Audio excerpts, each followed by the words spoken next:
Shalom, shalom bien-aimés. Abonnez-vous sur ma chaîne. Vous s'abonner à la chaîne chaîne Ezali 100% Jésus-Christ. Alors vous s'abonnez, vous partagez pour la gloire dans Zambé. Ote ba message non surtout na ko banda ko chaka baninga mususu pe ba monaka pour aider peuple dans Zambé. Po te ba o bazana na kati ya libungi to na kati ya misala oyo tozotia ba témoignage batika yango bayamba Yesu kwa mokonzi pe mobikisi. Alors shalom shalom Nzambe apambola bino au s'abonner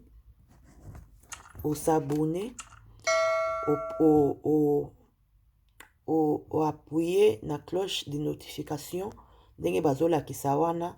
En tout cas bo s'abonner Nzambe apambola bino. Nzambe apambola bino.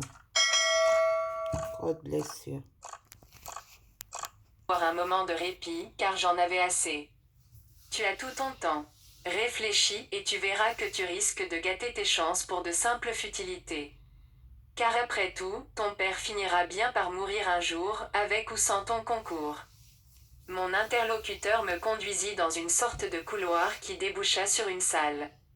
Compte tenu du mobilier, je me dis qu'il devait s'agir d'une salle de cours. Quelqu'un se tenait au tableau. Je lui fus confié, il s'approcha de moi, très sûr de lui. Il agissait comme un professeur devant un nouvel étudiant. Sans protocole ni préambule, il me dit, si tu veux t'élever au sein de notre hiérarchie, il est de mon devoir de te révéler ne serait-ce que les éléments de société et l'extension de base des rouages de nos pouvoirs. Après qu'il m'eut instruit sur toutes ces choses, il me remit une sorte de lentille que je dus placer sur mes yeux. Il fit défiler devant moi sur un écran des personnes portant des insignes ou des figurines, sur le visage ou sur la poitrine. Parmi ces insignes, il y avait par exemple le pentacle étoile à 5 branches utilisé par les occultistes dans leurs incantations. Chaque dessin représentait une certaine espèce d'esprit. Ils étaient différenciés par leur couleur, qui couvrait tout le spectre. Mon instructeur me montra sur l'écran un homme portant une couronne noire sur la poitrine.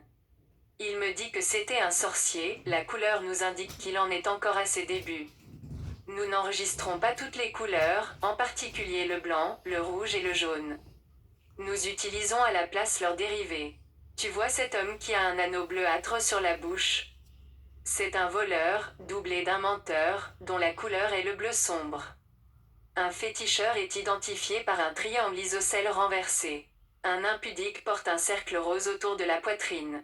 L'ivresse, quel que soit le produit qui l'avait provoqué, bière, alcool, chanvre ou drogue, était caractérisée par la même couleur. À mesure que les images défilaient sur l'écran, je remarquais que mon interlocuteur en laissait passer certaines sans donner aucune explication. La particularité de ces gens était qu'ils étaient tous sans dessin ni figure géométrique de couleurs variées. Plus tard, je compris que ces personnes entourées de feu étaient des chrétiens régénérés. Le diable ne pouvait rien faire contre directement. La séance de cours terminée, mon instructeur me remit au bon soin de celui qui m'avait amené chez lui. Quand il me vit, ce dernier insista beaucoup pour que je sacrifie mon père. Je lui exprimai mon désaccord en restant de marbre. Ceci énerva mon interlocuteur. Il se fâcha et donna l'ordre qu'on me persuade d'accepter. 2 autres personnes me conduisirent dans un endroit très différent des précédents. Ils me dirent, le grand prince éprouve pour toi une grande estime. Il ne veut pas te contraindre à accepter de le servir. Compte tenu des qualités qui sont en toi, il désire que tu acceptes de le servir de ton propre gré. Fais preuve d'intelligence et profite de l'occasion qui t'est offerte maintenant. N'oublie pas que même si tu persistes à refuser, il t'est impossible de nous fausser compagnie maintenant que tu as pris connaissance des éléments de base de notre organisation. Tu es des nôtres. Que mon père meure de sa mort naturelle, car je ne le tuerai pas. Quant à moi et à ce qui pourrait m'arriver, je m'en moque éperdument. Si nous avions voulu te tuer, nous l'aurions fait. Tu serais morte le jour où les 2 esprits qui te servaient en ont eu assez et ont réclamé leur liberté. Tu serais morte aussi le jour où tu as décidé de quitter les cimetières. Le grand prince estime que tu lui seras utile vivante que morte. L'homme se retourna pour me montrer 2 hommes blancs. Il me demanda si je les connaissais. Comme je ne répondais pas, il me dit que c'était cela qui m'avait servi depuis l'âge de 8 ans. Ils t'ont suivi partout où tu es allé. Actuellement, il y en a 52 comme eux qui sont à ton service. Voici enfin venu le temps où tu peux les voir et les admirer. Trop longtemps, tu n'as entendu que leur voix. Je vis alors les 52 personnages. Chacun surgit en répondant, présent, à l'appel qui fut fait devant moi. Si tu donnes ton consentement, tu seras princesse, et des milliers te serviront. Accompagnée de tous mes suiveurs, je fus reconduite à mon premier interlocuteur. Comme s'il avait assisté à notre conversation, il me dit: Tu as de la chance d'être encore vivante après un tel affront. Je ne vois pas ce que le grand prince trouve de spécial en toi. Tu retourneras donc chez toi. Cependant, nous ferons en sorte que tu respectes nos exigences. Sans plus mot dire, il me raccompagna à l'endroit par où j'étais entré chez eux, dans le monde spirituel sous-marin.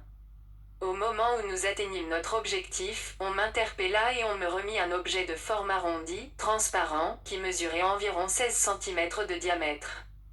Je demandai ce que c'était et à quoi cela servait, mais on me répondit de poser ces questions à celui qui m'avait amené là-bas. Je pris l'objet, en espérant qu'il représentait la solution à mon problème, et que cela pourrait être un moyen de recouvrer la santé. Sous l'eau, mon corps ne me faisait pas mal, mais toutes les déformations provoquées par la maladie étaient toujours visibles. Rien n'avait encore été fait pour ma guérison. Dans l'engin, qui me remontait, j'éprouvais à nouveau les mêmes sensations que pendant ma descente, mais dans un ordre inverse. Une fois à la surface, mes mains saisirent le bord de la pirogue, me permettant ainsi d'émerger de l'eau. Je respirai une bouffée d'air frais, ce qui me procura un bien-être intense. J'étais revenu à la réalité, à l'air libre. Le magicien se tenait debout dans la pirogue. Il m'aida à m'installer à bord. Tournant mon regard de gauche à droite, je conclus que mon absence n'avait duré que quelques minutes. En dehors d'une personne assise sur la berge, rien n'avait changé. À mesure que la pirogue s'approchait de la berge, je réalisais que la personne sur la berge n'était autre que mon mari, Jean. C'était le dernier que je m'attendais à trouver à cet endroit. Mais, au lieu de me frustrer, la présence de mon mari me revigora.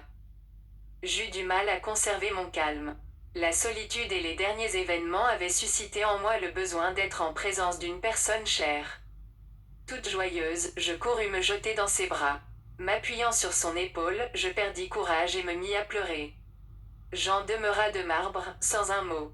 Il se tourna vers le magicien et dit: S'agit-il d'une revenante ou de mon épouse ? C'est bien ta femme. Il doit y avoir quelque secret entre vous, non ? C'est le moment ou jamais de le savoir. Ce n'est pas la peine, ma femme ne peut pas vivre sous l'eau. Qui peut vivre sous l'eau ? Comprenant l'enjeu, je me dis qu'il était grand temps que j'intervienne. C'est bien moi, Jean, souviens-toi, le jour où nous nous sommes rencontrés, de la première parole que tu m'as dite. Je lui rappelai alors nos souvenirs communs. Ces paroles semblèrent apaiser Jean. Mais que s'était-il passé pour qu'il se trouve ici ? Les incantations n'avaient-elles pas agi ?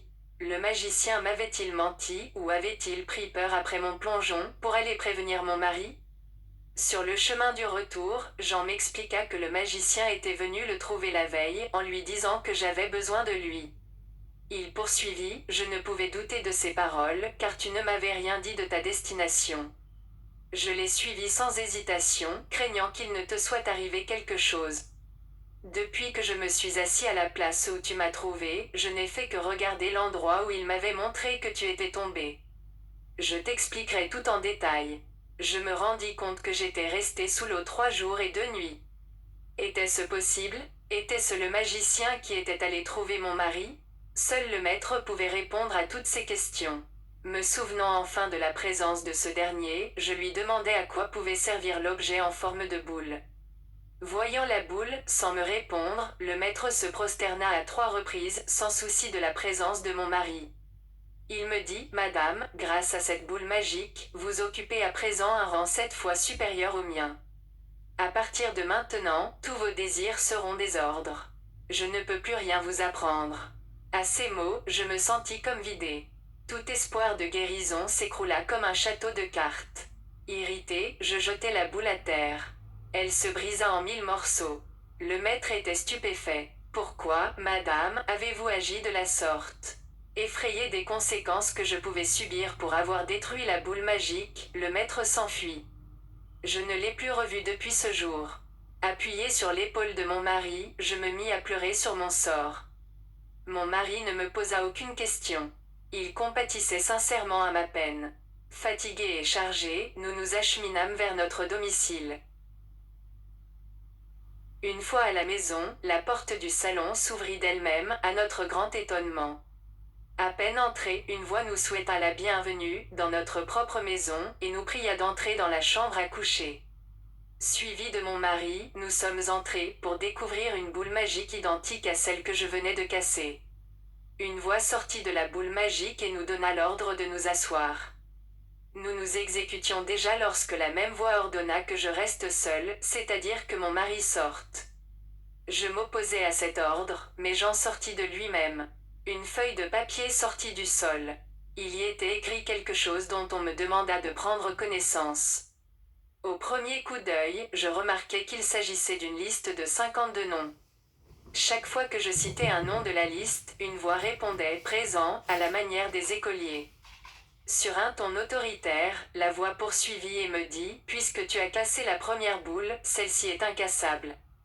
Nos anciennes clauses sont toujours en vigueur. Pour t'aider à pactiser rapidement avec nous, la boule te fournira de l'argent, des bijoux et des victuailles, comme des poules blanches et noires. Vous mangerez ces poules lorsque la faim se fera sentir dans le foyer. Ou bien tu pourras obtenir de l'argent et faire le marché toi-même, ce qui reviendra au même. Malgré cela, je refusais d'obtenir de la nourriture ou de l'argent par ce moyen. Les membres de ma famille étaient aisés, pourtant ils commencèrent à m'éviter. Le diable faisait en sorte qu'il n'y ait aucune compassion chez ceux qui nous connaissaient. Si un parent riche nous rendait visite, il pouvait s'apitoyer sur notre sort ou même pleurer, mais son cœur restait froid et il ne nous venait pas en aide matériellement. Depuis quelque temps déjà, les dettes de mon mari avaient sérieusement augmenté. C'était la souffrance, la disette et la misère au foyer. J'en étais réduite à quémander un peu de nourriture. Ma vie n'était plus qu'un calvaire. Les jeûnes et les privations m'avaient affaibli encore davantage. Jean, qui depuis longtemps gardait le silence, commença à manifester certains signes de mécontentement et d'inquiétude. Un jour, il voulut que je lui explique d'où provenait cet argent qui se trouvait dans notre chambre et que nous ne pouvions utiliser. Il ne pouvait comprendre pourquoi nous éprouvions la famine alors que nous avions de la nourriture dans la maison. Je lui répondais toujours qu'il devait attendre le moment opportun pour que je lui explique la situation. Mais, ce jour-là, je résolus de lui dire la vérité. Je lui expliquai que, lorsque j'étais sous l'eau, les démons avaient exigé la mort de mon père en échange de ma guérison. Il fallait que j'accepte de prendre un repas avec eux pour que mon père meure. Je lui dis que j'avais refusé dans l'espoir qu'il ne s'en prendrait qu'à moi seul et qu'il laisserait les miens tranquilles. Mais il ne voulait pas de ma vie.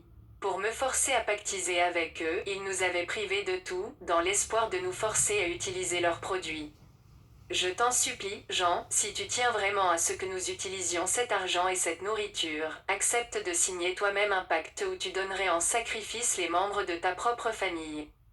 Quel rapport y a-t-il entre cet argent et les membres de ma famille? Que viennent-ils faire dans tout cela? Tu dois comprendre que cet argent n'est pas venu tout seul. Ce sont des esprits qui nous l'ont apporté. Ainsi, tu es au courant de tout. Accepte de signer, mais en sachant que c'est ton père qui mourra le premier. Pour toute réponse, Jean demeura bouche bée pendant un moment relativement long, avant de conclure, je comprends. Pendant tout le temps où j'étais en contact avec les démons, mon mari entendait bien leur voix, mais sans les voir. Un après-midi, nous revenions d'une visite, en quête de quelques provisions pour la maison. Je me tenais au bord de la route pour souffler un peu, car j'étais complètement exténuée. Une voiture vint s'arrêter à environ 10 mètres de l'endroit où nous nous trouvions. Le conducteur, un Européen, vêtu d'un pantalon bleu foncé et d'une chemise bleu clair à manches courtes, portant de lunettes noires et une cigarette à la bouche, me fit signe de m'approcher. À sa façon de m'appeler, je l'identifiai comme l'un des esprits qui me suivaient. Bien que l'ayant reconnu, je fis semblant de n'avoir rien vu ni entendu. Lui, en revanche, comme s'il voulait se faire remarquer, persistait à klaxonner tout en me faisant de gestes.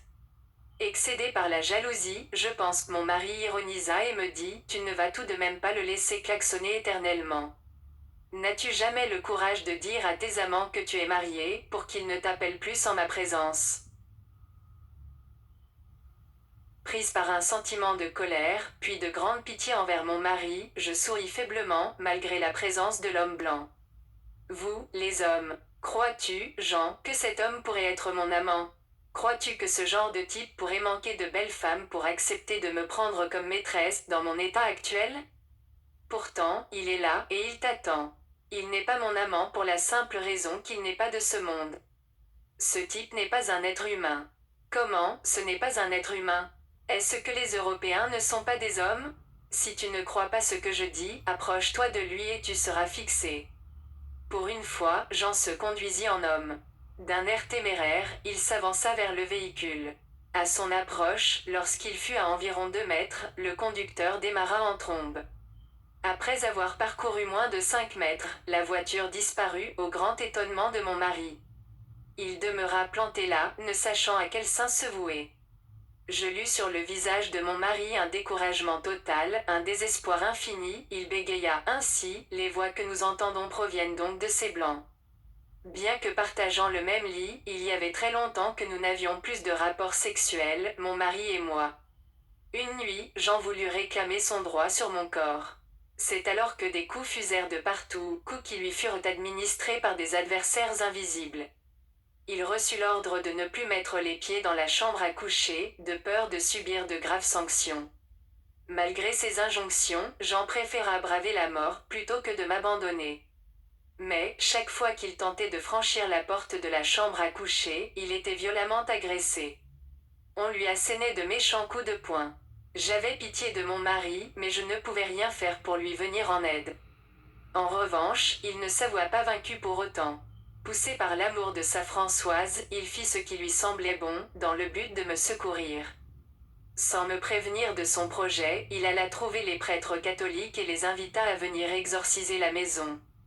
En effet, ce n'était un secret pour personne qu'il y avait des bruits dans la maison, même en l'absence d'occupants. Les voix de plusieurs personnes étaient parfois audibles, même par les voisins. 2 jours plus tard, un prêtre se présenta avec 2 acolytes munis des instruments nécessaires à l'exercice de leur mission, c'est-à-dire exorciser la maison et ses occupants. La célébration de l'Eucharistie devait intervenir en dernier lieu, en signe d'action de grâce en ma faveur. Outre le prêtre et les 2 servants, assistaient à cette cérémonie mon mari et nos 4 enfants ainsi que moi-même. La messe commença à 10h40. Tout alla pour le mieux, jusqu'au moment où nous remarquâmes de la confusion chez le prêtre.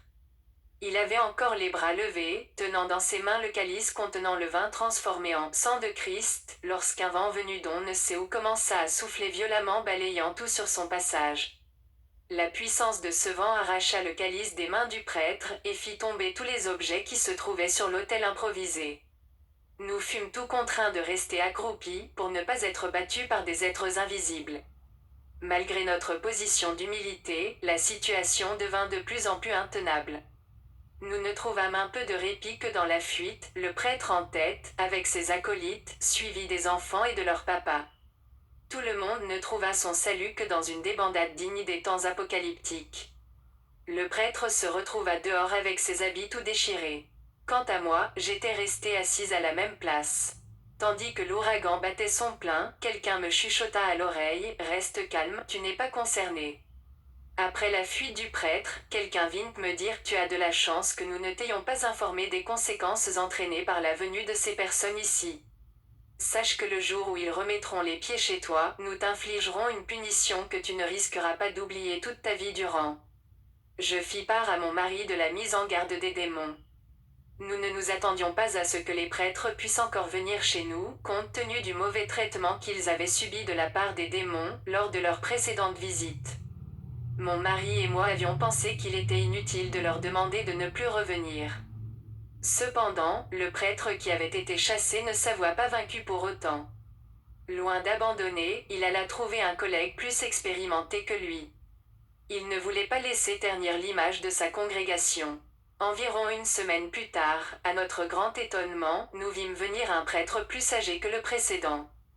Il nous dit qu'il venait exorciser la maison. Nous ne pûmes l'en empêcher, pour plusieurs raisons. Personne chez nous ne lui avait demandé de venir. Compte tenu de l'âge avancé de ce prêtre, nous nous sommes dit qu'il devait avoir plus d'expérience. Enfin, il nous restait encore un léger espoir. Ce fut à peu près le même scénario que la fois précédente. Lors de la consécration, juste au moment où le prêtre prononçait ces paroles, faites ceci en mémoire, on entendit un grand bruit. C'était le retentissement d'une gifle magistrale sur la joue droite du prêtre. Ce dernier chancela et tituba, mais encaissa le coup. Il parvint à conserver son équilibre et à ne pas tomber. On aurait dit une colonne qui vacillait, prête à tomber. Il se mit à prononcer des paroles dans une langue incompréhensible. En guise de réponse à ce que je pensais être une prière, un vent encore plus violent que la fois précédente se mit à souffler et emporta tout. Le vieux prêtre s'enfuit sans autre forme de procès. Ces 2 échecs consécutifs me firent penser que ces prêtres, ou tout au moins les membres de cette congrégation, étaient incapables de chasser les mauvais esprits. Ils n'étaient manifestement pas habilités à s'octroyer cette prérogative de l'exorcisme. À quelques nuances près, ces échecs ressemblent à ce qui est écrit dans le livre des Actes des Apôtres, chapitre 19, versets 13 à 17. Nous restâmes impuissants, frustrés et résignés à notre sort, nous attendant à recevoir la punition promise par les démons, le châtiment qui devait s'abattre sur nous. J'étais lasse d'attendre une guérison utopique qui ne venait jamais. Je me disais que la meilleure solution était encore la mort. Je voulais mourir seule pour que mon mari et mes enfants soient épargnés. Mais nous ne pouvions que supposer la nature du châtiment, puisque les démons ne nous avaient pas encore contactés. Une voix de quelqu'un qui se tenait auprès de moi me dit, comme s'il ne voulait pas trop nous laisser languir, un homme averti en vaut plusieurs. Demain, à midi, tu prendras connaissance de la sanction. J'informai à nouveau mon mari de la menace des démons. Il perdit son calme et se mit à pleurer. Pour le consoler, je lui dis de ne pas trop s'inquiéter sur son sort. C'est à moi qu'ils en voulaient, et non à ma famille. Je lui rappelai qu'ils n'avaient rien pu faire contre mon père, car je n'avais pas cédé à leur chantage. Ces paroles rendirent courage à mon mari, qui ne dit plus rien. Le lendemain, après le déjeuner, Jean voulut emmener notre plus jeune fils chez le coiffeur. Il alla dans la chambre des enfants, où il croyait les trouver en train de jouer après le déjeuner, mais il ne trouva personne. Il se rendit à la cuisine, où ils avaient pris leur repas.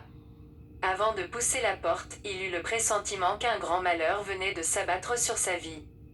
La première chose qui le frappa fut le silence des lieux. Tout était parfaitement calme. Poussant la porte, il découvrit une scène macabre. 5 corps étaient étendus pêle-mêle à terre, les 5 cadavres de nos enfants et de notre domestique. Chaque corps gisait à côté de son assiette. Le repas était à moitié entamé. Aucun doute n'était possible. Il n'était pas même besoin de faire une autopsie. Tout indiquait une mort par empoisonnement. Mais qui avait pu empoisonner les aliments des enfants, puisque même le domestique était mort? Quand avait été déposé le poison, puisque ces mêmes aliments nous avaient aussi été servis? Alors, les paroles prononcées la veille par le démon me revinrent à l'esprit, et je perdis connaissance. Il était midi lorsque j'appris la mort de mes enfants. Que la grâce soit avec vous tous qui avez Jésus-Christ pour maître.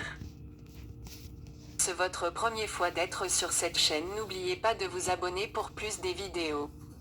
Bonne écoute à tous. À présent que j'étais abandonné à moi-même, les démons purent trouver en moi un terrain d'action propice.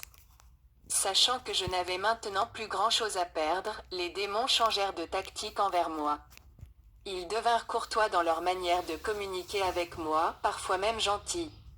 Ils m'utilisèrent de plus en plus pendant cette période. Je devins leur femme. Les mauvais esprits ne peuvent pas se reproduire entre eux. C'est ainsi qu'ils font toujours appel à des êtres humains pour se reproduire et pour mener à bien la grande campagne de séduction de l'humanité organisée par Satan.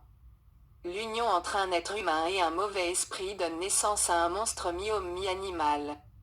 Ces esprits ne peuvent périr que carbonisés par l'invocation du feu du ciel sur eux. Cependant, les anges déchus ne périssent pas de cette manière. Si l'on élu domicile dans un corps humain, ils peuvent être chassés ou délogés par le Saint-Esprit, lorsque nous invoquons le nom de Jésus-Christ. Matthieu chapitre 12 verset 28. Restée seule à la maison, je devins l'épouse de plusieurs démons. 2 à 3 fois par semaine, je mettais au monde ces enfants monstrueux. Je les nourrissais au sein 2 à 3 jours, et cela leur suffisait. Puis je m'occupais des autres. Je vous raconte ce que j'ai vécu, afin d'exposer ces choses au grand jour, pour la gloire de mon Sauveur. Jésus-Christ est venu pour détruire les œuvres du diable. Or, la plus grande œuvre de Satan est de nous maintenir loin de Dieu, de nous empêcher de connaître Dieu et son Fils Jésus-Christ. Si un être humain était entré par hasard dans la pièce où je me trouvais, il n'aurait pu voir personne d'autre que moi, alors que des légions de démons s'affairaient autour de moi. Tout ce qu'un visiteur aurait pu voir, c'était que j'avais les seins gonflés comme ceux d'une femme qui allait. Je ne me lavais pas, on me lavait. Je ne faisais ni la cuisine ni le marché, on les faisait pour moi. Je ne savais pas d'où provenaient les aliments. Pouvez-vous imaginer une femme dont les cheveux se tresseraient d'eux-mêmes ou qui mangerait des aliments invisibles? C'était pourtant mon cas. Oh, mon Dieu, que ma bouche ne cesse de louer ta grandeur, ta force et ta toute-puissance, dans les siècles des siècles. Amen. Bien-aimés, vous devez savoir que les satanistes et ceux qui pratiquent certaines sciences occultes utilisent un vocabulaire différent du nôtre. Ainsi, par exemple, les bars, les nightclubs, les dancing, les hôtels, etc. sont leurs magasins. Je vois mal certaines personnes qui se disent chrétiennes tenir ou détenir des débits de boissons, des hôtels, des nightclubs, etc. C'est insensé. Si Dieu nous permettait de voir ce qui se passe dans notre univers, je ne suis pas certaine qu'il y aurait beaucoup de personnes courageuses pour aller se promener en plein jour dans certains endroits. Il se passe beaucoup de choses que Dieu, dans son amour, ne veut pas que nous puissions voir. Imaginez un énorme crapaud en train d'uriner dans le verre d'un consommateur dans un bar, alors que celui-ci croit qu'on est en train de lui verser à boire. Le consommateur ne voit rien de ce qui se passe dans l'invisible. Comment réagirions-nous si nous voyions voler dans le ciel d'énormes orang-outans en plein jour? Tout le monde fuirait. Ces choses se passent réellement. Louons le Seigneur d'avoir caché ces choses à nos yeux. Pendant toute cette époque, aucun membre de ma famille n'était venu me voir, bien que sachant tout ce qui m'était arrivé. Mais, un jour, mon père vint me rendre visite. Je ne sais si quelqu'un était allé le prévenir. Il arriva, une Bible à la main. Lorsqu'il fut sur le seuil de la maison, une voix lui donna l'ordre de sortir. Comme il essayait, perplexe, de comprendre d'où provenait cette voix, il reçut un coup sur la tête et tomba. Mon cœur me fit très mal lorsque je vis mon cher papa se relever avec peine tout en me fixant d'un air étonné. J'étais assise dans un fauteuil et je me mis à pleurer. Dès le moment où j'avais aperçu mon père dans l'embrasure de la porte, j'étais restée sans voix. Il m'était difficile d'émettre un son quelconque. Je voulais crier pour le prévenir de ne pas s'approcher de moi, mais je restais muette. À nouveau, la voix d'un démon tonna en s'adressant à mon père. « Sors, c'est un ordre. Sors d'abord, jette ce que tu tiens à la main, puis tu diras ce qui t'amène. » Mon père marcha à reculons jusqu'à la porte. Une fois dehors, il tourna la tête dans ma direction, puis regarda sa Bible. Puis il se décida. Il ne jeta pas la Bible, mais la déposa à terre. Il s'avança pour entrer, mais on lui ordonna de s'avancer à genoux. Je vis une larme couler sur une joue de mon papa. Il s'agenouilla et commença à ramper vers moi. Arrivé tout près de moi, il tendit les mains pour m'embrasser. C'est alors que je fus soulevée de terre. « Ne la touche pas !» tonna une voix. Mon père était pasteur d'une grande église luthérienne. En le voyant venir, j'avais eu un regain d'espoir, car il devait occuper la position privilégiée de quelqu'un qui connaît la volonté de Dieu. Puisque les prêtres avaient échoué, les pasteurs ne pouvaient que réussir. En l'occurrence, mon père ne pouvait que mieux faire. Mais, à le voir à genoux, ramper comme un ver de terre, obéissant aux ordres de ceux qui avaient demandé sa mort pour que je guérisse, je perdis tout espoir de guérir un jour. Toujours accroupi, au lieu de prier Dieu et d'invoquer le nom du Seigneur Jésus-Christ et la présence du Saint-Esprit, mon père se mit à invoquer les esprits de ses ancêtres, en les citant chacun par leur nom. Cette prière occulte apaisa ou sembla apaiser les démons. Mon fauteuil regagna le sol. Voyant cela, mon père poussa la hardiesse jusqu'à exiger que les esprits de ses ancêtres païens m'amènent avec lui. Les démons lui répondirent que cela était impossible. Elle mourra en cours de route. Nous la tuerons. Elle ne vivra pas. À la longue, mon père eut le dessus et parvint à m'amener. Si les mauvais esprits qui me retenaient captive cédèrent aux demandes de mon père, c'est que les esprits qu'il avait invoqués étaient d'un rang supérieur au leur. Ils avaient plus de droit sur moi, du fait des liens de sang et des liens familiaux. Mon père avait poursuivi son monologue jusqu'au soir, et les démons avaient relâché leur emprise sur moi, au point que je pouvais me déplacer aisément. Après m'avoir emmené chez lui, mon père convoqua le soir même les membres de la famille pour statuer sur ma situation. Ils résolurent tous de me conduire chez le plus grand féticheur qu'ils connaissaient, non loin de mon village natal. Dans notre société, la femme occupe la seconde position. Ainsi trouve-t-on une longue liste d'interdits pour les femmes. Certaines personnes vont jusqu'à ne pas admettre des femmes dans les pratiques traditionnelles. C'était le cas du féticheur que mon père avait contacté pour faire exorciser sa fille bien-aimée. Dans un premier temps, et pour faire monter les enchères, le féticheur refusa net de s'occuper de mon cas, simplement parce que j'étais une femme. Il n'avait jamais traité de femme. Il dit, nous amener ici une femme est pour nous une insulte. Mais il ajouta, cependant, compte tenu de votre notoriété de pasteur, je veux bien vous rendre ce petit service, pourvu que vous ayez les moyens d'apaiser les esprits irrités par cet affront. En plus de l'argent, tu devras m'amener 12 chèvres. La proximité de notre village natal fit que la collecte des chèvres s'effectua sans grand problème. Une somme importante d'argent fut aussi remise au féticheur, en plus des chèvres. Je fus accompagné par mon père et par ma petite sœur, et aussi par d'innombrables démons, qui me sommaient de rebrousser chemin et de fuir. Nous allâmes chez le féticheur vers le soir. Le lendemain matin, on me donna un breuvage dans un bocal. Il s'agissait d'une drogue, car après l'avoir consommée, tout mon corps s'affaiblit et je perdis connaissance. Je fus déposé inconscient dans un trou d'1,50 m de profondeur, d'1,80 m de long et de 50 cm de large. Le trou fut recouvert de troncs d'arbres, de branches et de feuillages, puis de terre au-dessus.